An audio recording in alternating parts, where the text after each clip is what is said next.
Hey guys, welcome back to my channel. Today's video I'm going to talk about something related to the memory. So firstly, let me share this one. It's like a couple days ago I saw a news said that the Samsung, SK Hynix and Micron, they were suing in the US. Like the reason is that they are raising the DRAM prices because the memory up around 700% in 4 years, and these three companies they come to around 90% of all DRAM, which make the Apple they have to rise their price of their product. Like when you buy your new iPhone, buy your new MacBook, you have to pay more. So that could be a problem for a lot of consumer. So my question or my thought here is like, maybe it became an issue for a lot of people. So some government, no matter the US government, no matter the Korean government, no matter the Chinese government or the European government, they have to think some method to solve this kind of problem. Or we can say that they would like to push this company to build more DRAM. Okay, I think they might finally build more DRAM like in 5 years later or 4 years later. But I was thinking about a new thought is like, if they really build more DRAM, and who sells them to build those DRAM? So that's the topic of today. Is expand or not, right? The storage runs straight through the equipment side. So the semi equipment, that's today's topic. All right, so we can say that there are two roads for them. One is expand, right? One is this three companies, the SK Hynix, the Samsung, Micron. They have to expand the DRAM, right? Okay. But if they would like to expand, they have to buy some equipment, right? They have to cooperate with equipment company to make sure that they can expand, right? Okay. Another option is like, okay, they don't expand, they just make it harder, denser. So the result is the same, because you still have machine, you still have those equipment for each chip, for each HBM, for each DRAM. So the point here is like both row, same place, right? So I can say that I still believe in storage. That is exactly why equipment is the same bet taken at the choke point, right? So to see why, you have to see how a DRAM chip is actually built. We can see this picture. That is how one DRAM cell to a DRAM chip. So firstly, you can think of like, for each cell, here is a transistor, that's the gate, and here is a capacitor. So what does it mean? It means that you have to use capacitor to storage some something like electricity, right? To make sure that you can use that to transmit something, right? And after that, you have to make, right now the strategy is to make it deep, because the trick right now, we have see a lot of news. We know that a lot of they're saying like 7 nm, 5 mm or 3 mm. So the chip is getting smaller, so each one cell's place is getting smaller, right? So you cannot get a wider capacity. So the only thing you can do is you just have to make it deep. So it means that you got a deeper capacitor, right? Because you would like to insert more these things. Okay, and after that you have to repeat billion of time, and finally you got a chip. So the whole step is this 4 step. The first one is etch, right? The second one is deposition.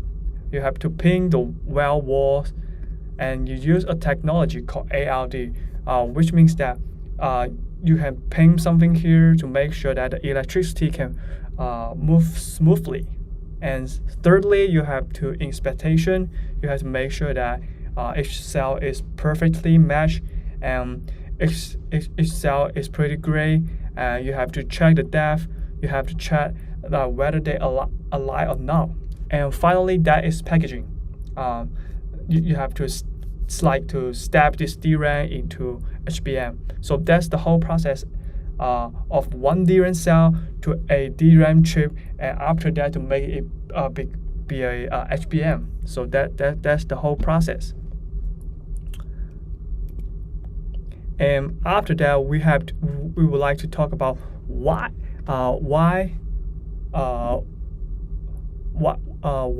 it's so hard right now. So you can see this picture. You can think of DRAM as a giant parking lot.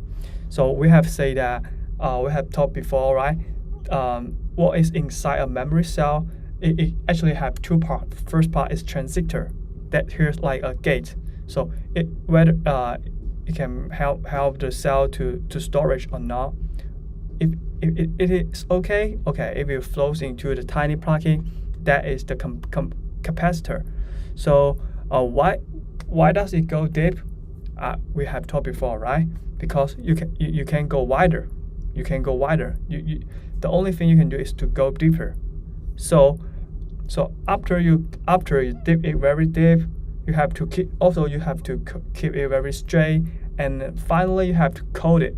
So every step you have to make it precisely, and you have to make sure that every alignment should be matched.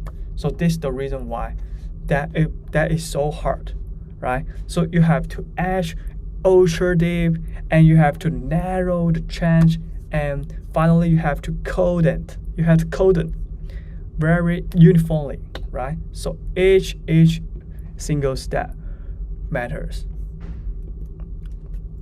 Yeah, that's the fourth step we have talked before. So I think that is the very important point of this today's video is you have now understand you really need some equipment to help you to make DRAM, to help you to make HBM, right?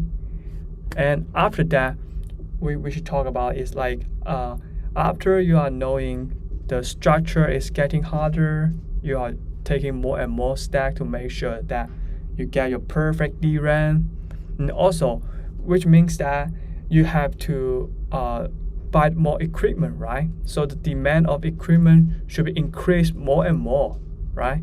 So in my opinion, this semi equipment they eat from difficulty, not just expansion. So if that's the fact today. And another thing is like we have talked this too much. So DRAM is a bungalow. So HBM is a high rise, right? So for regarding HBM, you got more wafers, so you got more dies. So which means that you get extra and more steps to go, like TSV, hybrid bonding, harder tests, and stuff like that. Which means that you need more and more equipment, right? So that's the point. So here is some representatives company I watch of this company are in my watch list. First one is KLA, then is AMAT, LAN, BSI. So if we watch the PE right now, they are super high. But I would say that this kind of semiconductor equipment company, they are like a cyclical company, right? So when it comes to the cyclical company, the PE should be really low when they have earned a lot of money, and the PE should be very high when they started to earn money. So I don't think it is a very, you can just apply the PE to check their price right now. So the only thing we should focus is that the first one is whether the AI company earn more money. So for example, if Anthropic or OpenAI revenue slow down, so that would be a problem, because after they slow down, so those hypers hyper data like hyperscaler data company like Google, Amazon, they will slow down their AI capacity, which can have a negative effect on this kind of semiconductor equipment company. So the only thing we should ask is like, what about their EPS in the next 2 or 3 years? That's the super important question. So I think in my perspective, I got 2 clocks. The first one is 2028. I think the demand is very bright to 2028, but I think that the equipment top is like next year, like around 2027 or the beginning of 2028. So that's my clock. That's it. That's today's video. Today's I introduce some company and the knowledge of this semiconductor equipment company. I hope you enjoyed today's video. Please subscribe and like. See you in the next video. Goodbye.